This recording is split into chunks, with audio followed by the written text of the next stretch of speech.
Today, I want to welcome Miss Michelle Walker, who is an artist of many talents, and she has a power story to share with us of how she discovered how to share her creativity with others. So talk to us about that transition from being just an art teacher to a creativity and business teacher. Oh, thank you, Gogo. It's so exciting to be here. And I love our conversation just prior to this because I never thought about power as a way. I always thought of it as talent and skill or just knowledge. I never saw it that way as a power. I But really that's appreciate it.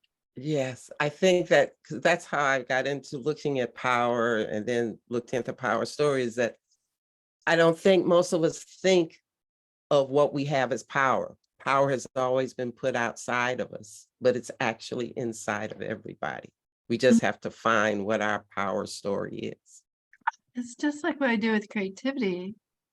When I ask people, okay, I'll ask you right now, Gogo. Do you believe you're creative? But yeah, I do believe I'm creative. Okay. How do you display your creativity? Well, I've I've always been making things since I was a kid. I just would like to do stuff and make things, but I never thought of myself particularly as an artist.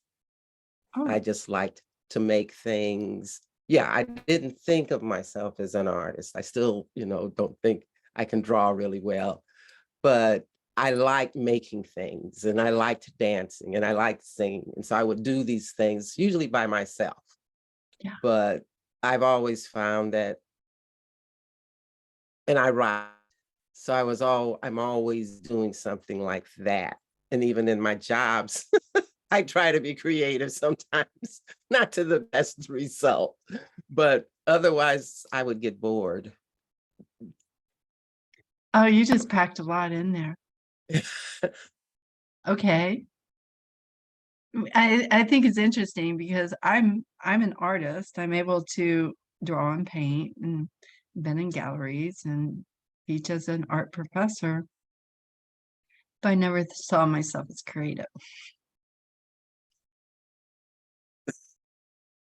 Well, Isn't it that is, funny? It's almost like, yeah. okay, so to be an artist, what do you have to be able to draw? Is that what is your idea as an artist? I'm Well, you just see, curious. I didn't, when I grew up, there were nobody who was into anything creative or Mm. art as a job. I grew up in an Air Force family in the 50s and 60s. So my mother was a school teacher, her husband's in the Air Force. Yet the first thing I did to try to earn money was to pay for dance classes. And I did a very bad job of selling greeting cards, but I did get into dance classes. My mother let me do it. And I was older than the other kids, and it didn't last that long. But I went to college. Started off in dance and theater. Unfortunately, the school I went to was in Missouri, which I thought was the North, but it wasn't. I went through a total cultural trip because I was used to living in integrated situations. But at that time, all the Black girls had all gone to Black schools. The white girls only knew Black people as servants, and the teachers and counselors were worthless. I dropped out of dance and drama after the first semester and started concentrating on writing because I could do that by myself. But then I dropped out of college, not thinking I was dropping out, but I did drop out of college because I didn't get into school, and ended up spending my young adult years dancing and performing. But I could only make up my own dances. Every time I take a dance class or get into some program, I'd be the last person to learn the dance. But it was just, and so I never really made money or made a living out of what I did. I did community performances. I did get some grants though. I did do that. I did get some grants and did actually do some shows, but I never, my problem is same with my husband, we moved around too much. Mm. And when you do things on a community level, if you're the new kid in town, it just doesn't, you don't get the support that The people do when following, you live there. yes. Yeah. Yes. That's interesting. Yeah. But it wasn't until I found storytelling that I really felt good performing, Mm. because I would do my performances and I'd always feel bad afterwards. And it was really weird, even if people would like it. But when I started storytelling, I loved it. And I can't remember the first time, but the first time I did it, I do remember at the end, I felt great. And that's because I realized later, storytelling is totally interactive. You're looking the audience in the eye. And Yeah. I was telling stories that were folk tales. So it wasn't about me, you know. Mm. Whereas my own performances were always about coming from my own experience. It was my work. Yes. Yes, that is 100% creative. When we're trying to emulate or copy other people or do what they're telling us, it doesn't feel real. It feels like you're being something that you're not. You're right. And that's what in theater, you know, because that's the difference between theater and storytelling. Because theater, you're on a stage, you're not really Yeah, directly talking to the audience. You're yeah, involved with what's on the stage, except for those rare occasions they actually do have people going into the audience. But storytelling, the audience is part of the experience. You yeah. have to get that. Mhm. That you're doing that connection with that. That's that's a with creativity in business. That's working with women. It's interesting because usually if I ask, are you creative? Are you a creative person? A lot of times they say no, or they're like this. And then when I ask, well, what is creativity? And they're like, well, when you can think outside the box. And, you know, when I'm creating my own business and going through well, creating your own online business, there's so much to learn, isn't there? I'd Yes. rather I'd rather just show up and teach a class, right? And a lot of the struggles that I was going through, I realized other women were going through the same thing. And it really began with I was in a program and everyone was complaining about not knowing their niche. And just everyone was talking about it. I'm like, okay, here's a problem. It can't be that difficult. And that's when I came up with a niche clarity. I call it niche clarity. It's a guided visualization. And it's a way to use words and create a picture in your own head that you develop within yourself. And then you could drop down into that place, that knowing, that inner knowing of what you want to say, who you want to talk to, who you naturally draw. Because when we're in the head trying to say it and write it down, it feels like I'm doing for other people. But when I created this visualization, this experience, it was connecting. I guess it's kind of like through story, but being able to connect with them in a way that to draw that information out, I want to do it again. I just thought it was amazing. I could feel the energy because I'm like, it'd be hard to teach online, right? Because I'm not in the classroom with them, but doing the visualization, doing this meditation thing with them, I could feel their energy pulling through the camera. And I'm like, okay,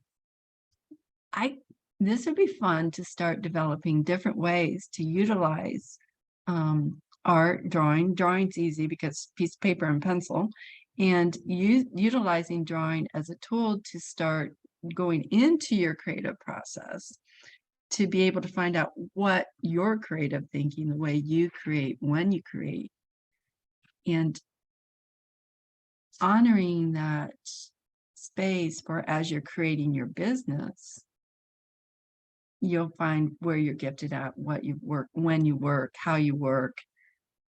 You'll find new ways to say things. Um, it's still in baby stage, and I think there's a lot more to it. But Yeah, that sounds really great because I know the niche is a really pain for the way that most people do, and you every business program you get into, you got to find your niche, and there's different ways, and then you change your niche. And I like what you said, being able to feel it, because that's what the power to me, power story is when I finally said, this is what I do. And I've gone full circle around to do it, but now it's really clear. It's like, hey, I can help people with story. I can find story and make up story from a whole disparate ideas in less than a minute. And I can see story where other people don't see it. And so, well, this is what I have. And it's a liberating thing when you know what your power is, yes, to be able to voice it out too. And a lot of it is who we naturally attract, just who you naturally attract. And it's some of the things I ask them to do within that space to be able to stand up and call it out. And this fear of pulling in, the shrinking, and being able to guide them through to where they feel safe. And the challenge within that, it's amazing. But using creativity as a problem-solving tool, I know that sounds very unsexy, but a lot of times people think creativity, oh, it's just going out there and have fun. And that's part of it. But when you realize that to use your whole brain, because your creative thought is it's a part of your brain. It's a muscle that can be exercised, and connecting it to your heart and being able to make decisions and move forward that's unique to you, just as you're doing with the power stories, right? You're pulling out that uniqueness and yes, utilizing it in a way that you can. I've seen it. You're more confident. You're sleeping at night.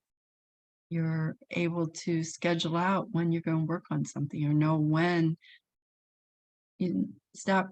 Trying to say this in a way that you're no longer fighting against yourself to do something, and you're finding that place where it feels good to do something. right, right. And it's a really fun thing to do and develop and explore. And I would never have known it if I didn't do an online business. I would have never known that was even a thing. Well, that's great. That's really great to hear that, because there's a lot of things people don't understand about working online. So that's really good to know. It That's opened up creativity. and when I was 50, I went back to grad school and got my master's in fine arts at 50. I'm an engineer. I graduated from Purdue University. The hardest thing I've ever done was go to grad school for a master's in fine arts. I thought I was going to die. And then at 60, I'm now teaching online. And you don't, so often you hit 50 and you think, okay, I got to slow down. And that's honestly when I start living my life. I think that a lot of women are finding that out. The thing is, because women look great now. Yeah. And it's not even, and I'm not saying when they're getting work done, they're taking care of themselves. so that, I'm meeting women who look like 40 or 30 and they're 60 or 70. I know. And even the younger girls, and then the younger women who are taking care of themselves up or 40, I'm thinking they're 20. So that age is not, well, it's only makes sense if you have the opportunity to take care of yourself and be healthy and not work yourself to death. You're not going to quote, quote, age the way people are used to people as they live long. And I prefer to say living long rather than aging. Oh, I I love think that. of age, I think aging, I think of prunes. And you see it in all kind, you see it commercially a lot, because especially online with a lot of the fashions and stuff and the being built. But the main thing I think is really encouraging is there's more joy and happiness in a lot of women as they continue to live long, and more women who are getting married too and getting into relationships even in their 60s and 70s, As they which is, age, exciting. that's really good if that's what they want. Some people say I've had and done it, but it's good to see that living long is not a reason to not enjoy life and do the Yeah, things you want to do. yes. Yeah. And, I feel younger now than when I was in my 40s. And I really believe it's because I pushed beyond certain barriers myself as doing the hard stuff, like going to experiencing art. Um, I've met some really interesting people in these last 10 years. It's been, I So could live, you give, excuse me, go on. I live in a small little community and I know more people across the world. I now know people in New Zealand, Australia, England, in Germany, all across America, Canada. I know more people now since I've been online than I have living in the small little town of 3,000. Yeah. And that's it. You know, that's the exciting part of this is being able to connect with you in Alaska. The likelihood of me ever speaking one-on-one some in Alaska, that's a really, it's interesting how you can expand and still be at home. It's really exciting. Yeah, that's the best thing to me about the internet. It has all this good potential, for people to connect in good ways. So Yes. before we close, would you just share one or two tips you have for people to realize their creativity, either as individuals or in their business? Um, with creativity, it's if you have a desire to want to do something, do it. Just do it. Because that desire will hold you back in other aspects of your life. And that fear of, I'm not, it's not, it's not, it's not your friend. And honestly, as an artist, I make really bad art sometimes. And I make really good art sometimes. And then I'm right in the middle sometimes. And everything that I do in the process of learning, creating a business, meeting new people, the random act of something really good makes it worth it. And we're all creative. And the big thing is do it, have fun, and enjoy. If you feel yourself getting ready to judge it, well, it's yours. You can show it, you can sell it. Because I've seen some really bad art being sold out there. And there is no such thing as bad art. Thank Or you. Thank you. We could probably talk for an hour, but we're going to keep this short. I will be sharing more information about Michelle and how you can reach her in the comments below. Is there just one special place you'd like to just say that people can reach you? Um, it's funny because I have two special places. That's fine. You can share them Okay, both. and you're supposed to focus, right? But for some reason I have troubles with that. I think I'm gonna blame it on being an artist. Making Art You Love Sisterhood. If you're interested in art and expanding your drawing and painting, I do live every week, Facebook Live there on Saturday mornings that are fun. It's a small community, but it's really nice, good interaction. And if you're a business entrepreneur, then please join my Creativity for Business Women Entrepreneurs and Coaches. So those are the two places that you can catch me. Okay, that is great. We will have the links below, and we'll probably do this another time because I love this is a this. great conversation. And until next time, this is Gogo Griot, thanking you for listening to Power Stories and Power Women. Thank you, Gogo.